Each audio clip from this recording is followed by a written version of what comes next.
All right. So good morning, everyone. You don't talk to us like that. Don't even try to pretend. I say good morning to you every morning outside the door. Okay. All right. Is my tie straight? Okay. So we're going to be talking about another rhetorical device today. This one is called antithesis. Some people might pronounce it antithesis, but it is pronounced antithesis. So, antithesis, at the most basic level, is a simple way to show a complex thought. Antithesis uses a contrast of language in order to bring out or emphasize a contrast in ideas. It is one of the most powerful rhetorical devices that you can use simply because of how nice it sounds to the human ear, and the idea that it can point out fine distinctions in a certain issue, which makes the reader think of the shades of differences rather than, it's not just black and white, there are gray areas, right? And that's what antithesis can help you accomplish in your writing.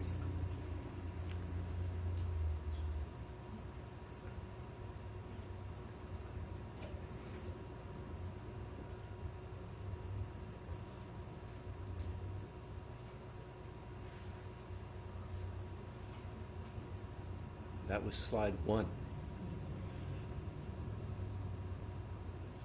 you're following along at home, you can move on to slide 2 now. And those of you who are frantically taking notes, don't worry, this is available online, as is the PowerPoint. So I looked up the video and there was like 0 views already. I know. Thank you for following it or joining whatever you do to log into the YouTube thing. Subscribe, thank you. Yes, one person subscribed. So here's some examples. You might remember this from the lunar landing that we had. That's one small step for a man, one giant leap for mankind. Thank you for the static of the radio. So the idea here is, right, for him, Neil Armstrong, he just stepped out of a space shuttle. No big deal, right? Small step. But one giant leap for mankind, meaning mankind in general, and all of the potential that we have for greatness as humans, right? So by contrasting it with one small thing for a person, one great thing for all of humanity, right? It helps to emphasize the difference and the greatness of this achievement. You had a question, Jimmy? Is man singular? I was like the first man was plural. No, because he is one. Yeah, he's one guy stepping so out weird. of the... And the second. That is one small step for a man. Yeah. So notice this, the A is in square brackets, right? What is That means it's added in. It wasn't in the original. That's why When I you was put it in looking square up. brackets. It's not meant to be Okay. this, so I was wondering. Yeah. why I did. Okay. Ash. Is it known if this was a spontaneous quote by Neil Armstrong, or if he was like thinking about it throughout the journey? I would imagine he was thinking about it, because spontaneous antithesis is not easy to do. What did I just use right there? Liz. Toadies. Awesome. Very nice. Right? It's not an easy thing Maybe to should do. know. Yeah. I just watched Harold and Kumar. And Yeah. Every freaking thing Kumar says, Harold responds with the toadies. Does he? Yeah. Okay. It's interesting. So, all right. If you want some examples of Latotes, go watch Harold and Kumar. Which one? White Castle. White Castle. Okay. All right. And we also have another one here that was a reference, someone else referenced in their speech today. This is Martin Luther King Jr. He said that people should not be judged by the color of their skin, but by the content of their character. Okay, so some comparing what people look like to who they are on the inside, right? So pointing out and emphasizing that difference.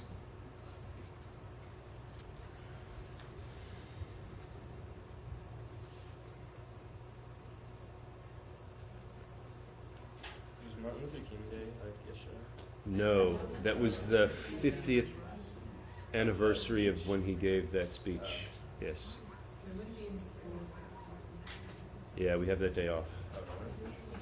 I think it's in February or March. Yeah.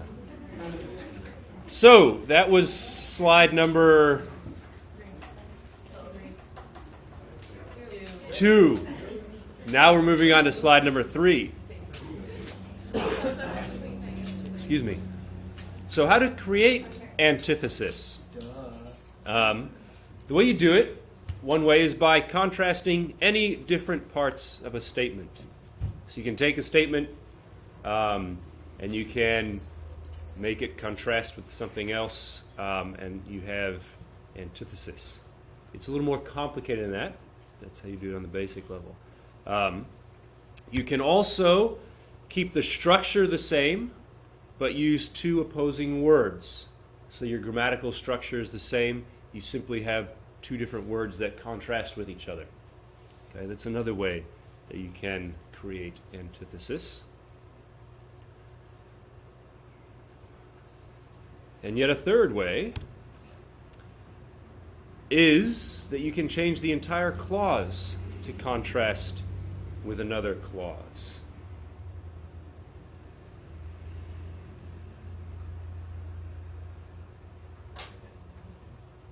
Pardon? So it's like an analogy? Kind of, but you're using opposing ideas, whereas an analogy usually uses similar ideas, right? Okay.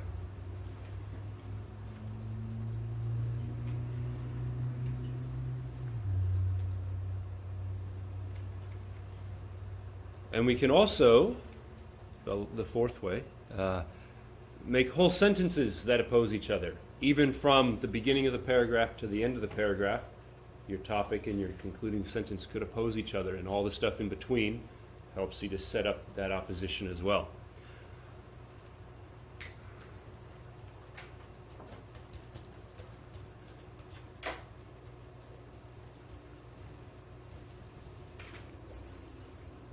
That was slide number 3. Now we're moving on to slide number 4. There's some tips for creating a memorable antithesis. So we did how to create, now some tips to make it better, right? So if you use alliteration on the first sounds of the contrasting words in order to highlight the opposition, it can become more memorable for the reader or for the listener. Okay? Martin Luther King did that. The content of your character, right? Alliteration with the K sounds.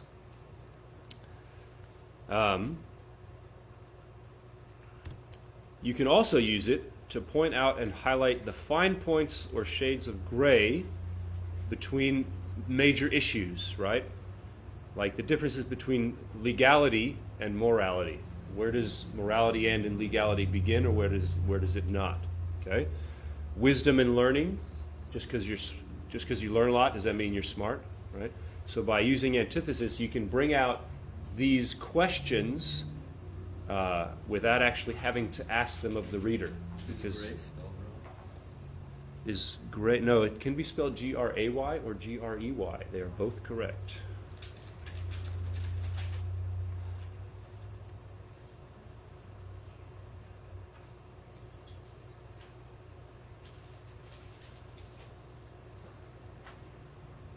Was slide number 4. And in slide number 5, I'll be showing you some examples of antithesis. Are we ready to move on? No. Okay.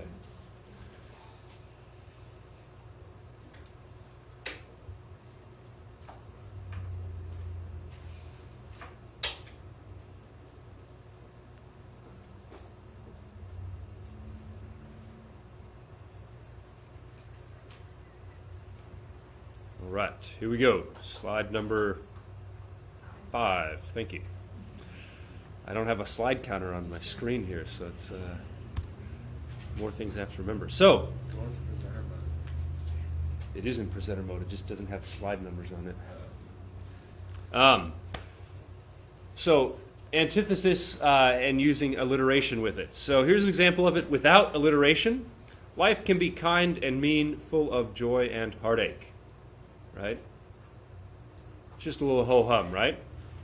But, if you use alliteration, life can be kind and cruel, full of hope and heartache. Right?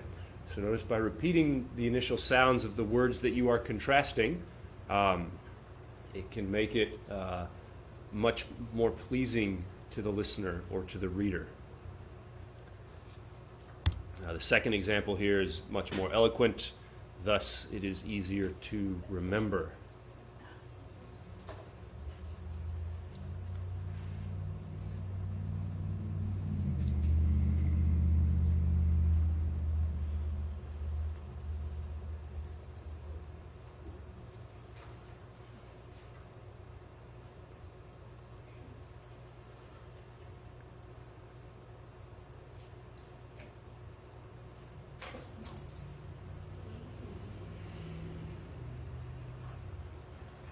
So that was slide number 5. And we will move on now, almost, to slide number 6.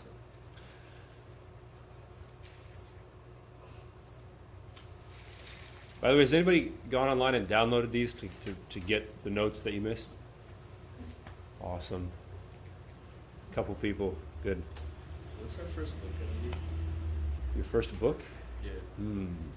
I'm imagining The Great Gatsby. Yes. That movie was. No, the book. Yeah. We're gonna read the book. Good. All right, moving on to slide number 6. Here we have some examples of antithesis that brings out the fine points of distinction between subjects. We live within our limits, for we are men, not gods. Right? Bringing out the point that there's a difference between men and gods. Right? Gods are all powerful, men are not. Men being humankind. Right? This is from this handy-dandy book here called Rhetorical Devices, a handbook and activities for student writers. It's highly recommended. What was that originally from? I don't know where that was originally from. My guess would be somewhere in Greek or Roman mythology, or some Socrates or somebody like that. But I could be completely wrong. I have no idea. Here's another one.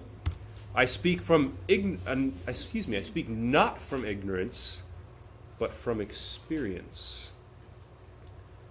So here, much like with Roosevelt, right, who said, don't criticize unless you've actually done it yourself, right? I'm not speaking out of ignorant criticism, right? I've actually experienced this, okay? So bringing out the difference between someone who doesn't know and someone who does know. We have another one here.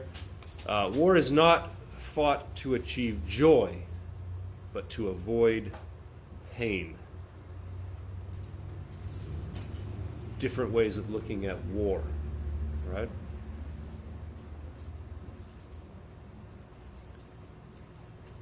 We don't really fight to win. We fight because we don't want to die, right? There's a difference between that.